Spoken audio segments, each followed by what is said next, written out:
Welcome back to the channel, everybody. Today I'm working on the steel MS390. It's got a couple issues, but today it's simple.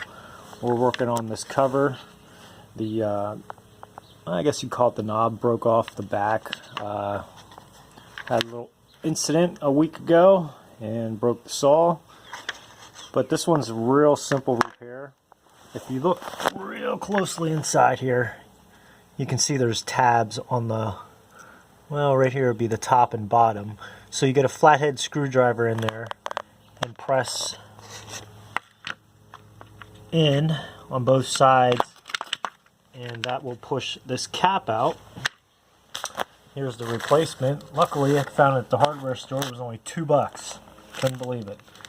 There's the numbers on that. That's my local hardware store, but they are a steel dealer. And you can see the tabs on this one here on the sides. So that is real simple. You just pop it right in here, and then that attaches to the air filter here and it locks it in place. So real simple. So I went ahead and pushed the top and bottom out. It's kind of hard to do with one hand. It just popped out. There's the new one right underneath. Again, it's tough to do with one hand and try to film. Pop right in. That's all there is to it. Right? Turn it over the saw. Set it down on there.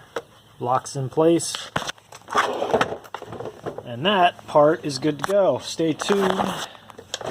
I'll probably end up ordering a new recoil side here. I'm not really sure what it's called. I guess the recoil side. I've seen them on Amazon. They're like 25 bucks. But I really like tag on here. I'm not sure if I can pull that off and put it on a new one. But stay tuned. Hey, thanks for watching this video. I hope you liked it. See you next time from the Neighborhood Go-To Guy.